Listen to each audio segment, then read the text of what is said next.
So sometimes something hits you and you need to come out of YouTube retirement and you need to make a video. And that's exactly what's happening here. So hello everyone, good to see you again, or good to meet you.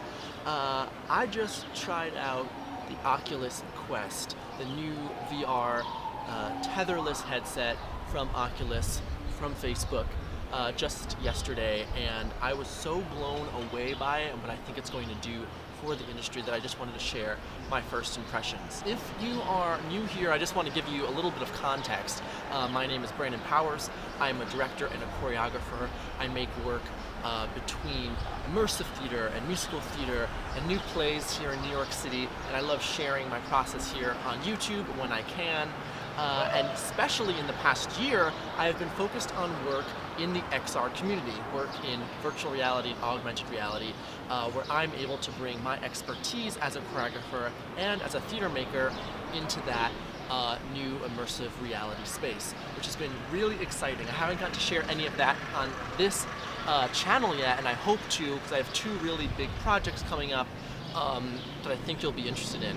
And so, of course, as I've fallen deeper and deeper into this community, the Quest has become really important to me. And, you know, I wasn't sure whether or not to believe the hype. I was hoping for it. You know, one of the projects I'm working on, we want it to use the Quest, and we want it to be really exciting, because this idea, especially for me as a choreographer or theater maker, that you can just travel through a space, not worry at all about wires, and really lighten the load, literally and figuratively, when it comes to making experiences, is really powerful. So I had my hopes really high. I got to take the Oculus Quest for a test drive yesterday, thanks to my friend Brian, who had pre-ordered one. Thank you, Brian. And these are just my initial impressions. So I got to play 3 different experiences: Superhot, Sports, Scramble, and Vader Immortal, which is the new Star Wars experience. I'm going to walk through each of those and also share some general impressions for the device. Now, there's a ton of articles you can read and videos you can watch reviewing the Quest and specs and things like that, so I'm not going to really lean too far into it, and I'm going to give you more of my specific perspective as a maker of XR work, and as someone who really likes to think about the whole industry as a whole and what I think this means culturally for all of us, even if we're not really into VR.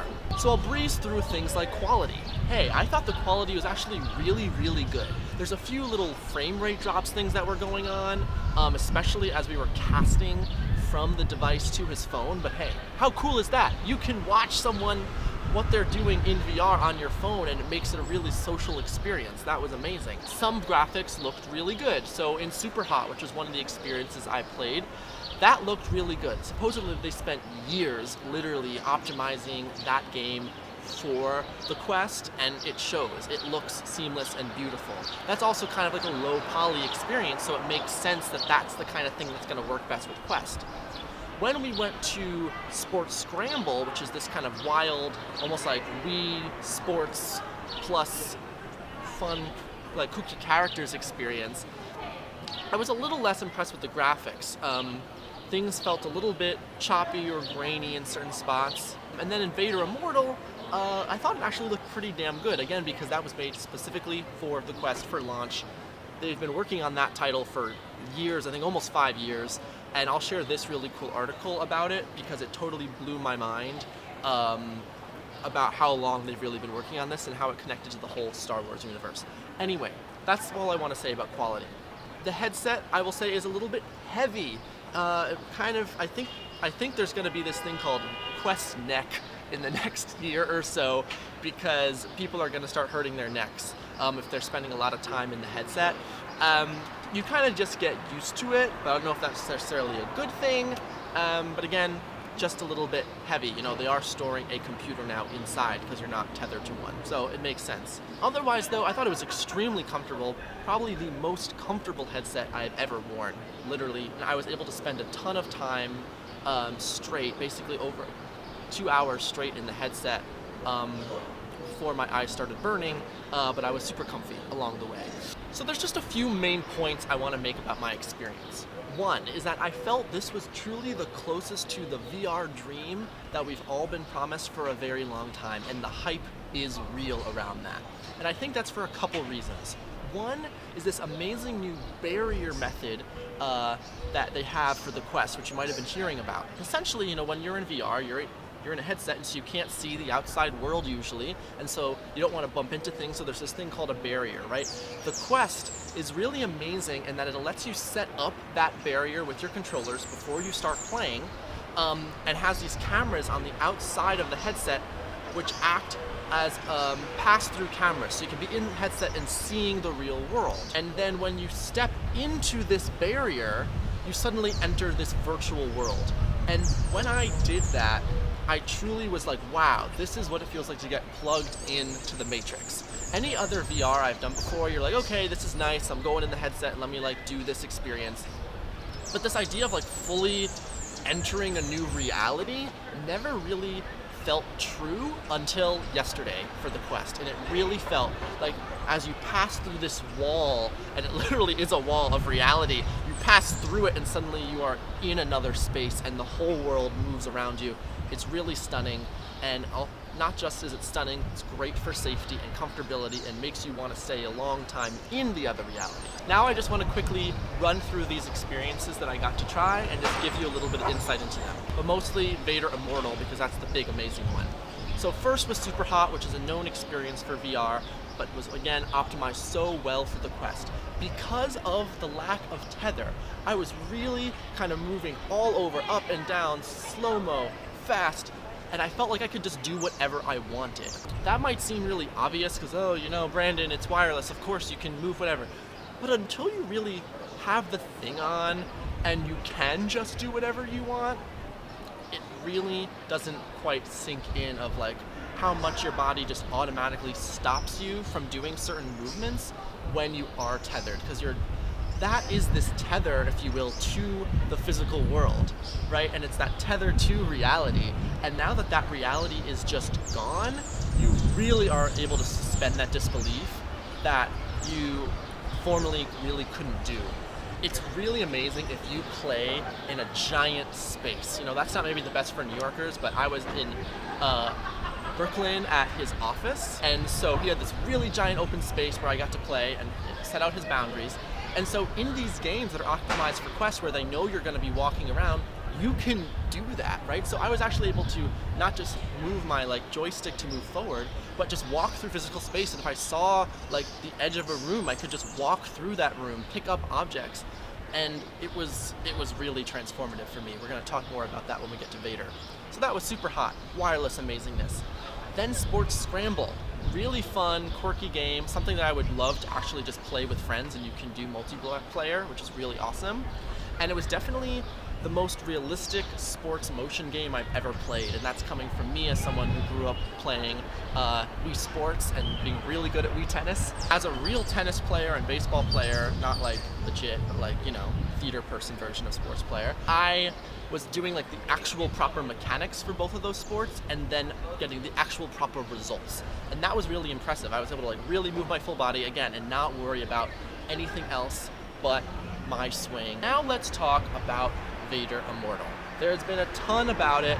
In short, if you don't know what's happening with that, it's a new Star Wars experience that they've been working on for years that folds, I believe, right in between Rogue One and Star Wars 4, A New Hope. It's kind of interesting because it doesn't just speak to one type of form, which is why I think ultimately it's really successful.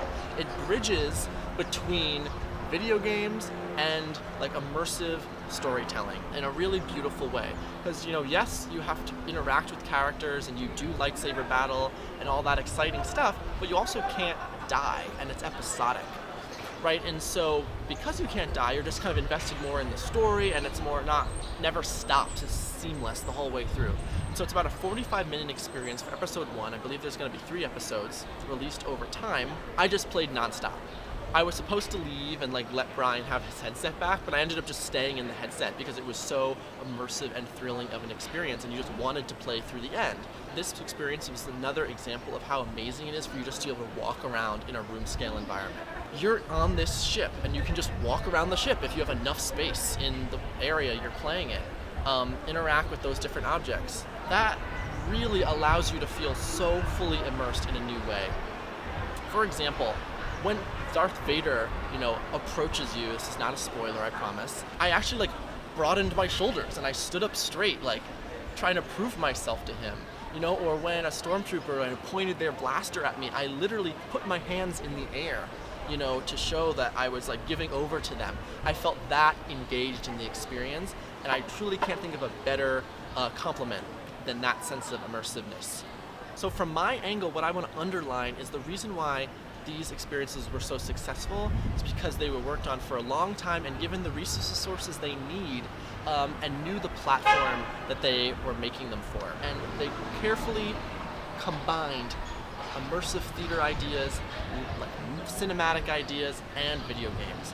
And as we're starting to see these three worlds come together, we're starting to see the most compelling, exciting experiences. And so to see Oculus, Facebook, Star Wars, these massive brands get that right in just the launch experience is really, really exciting. Now to sum up, let's talk about this idea of them trying to sell these devices. I tweeted the other day that the Oculus Quest is the King James Bible for Christianity.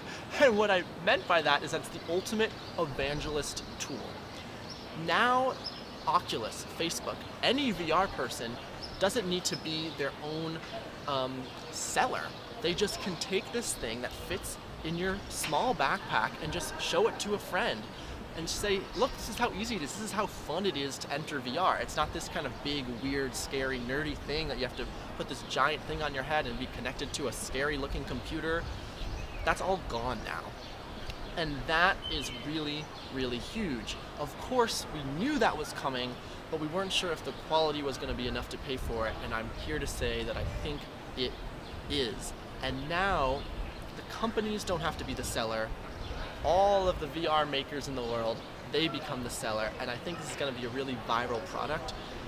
Once people see other people have it, they're going to want one. They're going to realize they can play together, and it's just going to really spread like wildfire.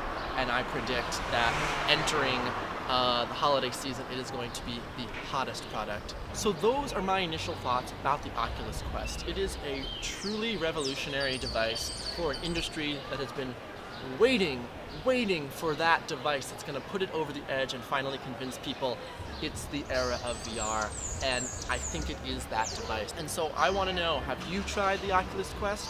Will you ever? What do you think about virtual reality? Let me know in the comments below. Let's continue this conversation. Are there more questions you have? Let me know that as well. I'd love excuses to make more videos as I try out more experiences. And I want to share what I'm cooking up because I think you'll really be excited about them. I just can't talk about it quite yet. And I'll be sure to keep you updated. If you like this video, of course, be sure to give it a thumbs up and subscribe. You can check out some of my other videos. And if you are back from the past, I appreciate you returning to my channel. If you are new, welcome. Let's begin this next chapter of this channel here together with more conversations about how theater and the technology are coming together to make exciting new adventures and experiences for all of us. All right, have a great Memorial Day weekend.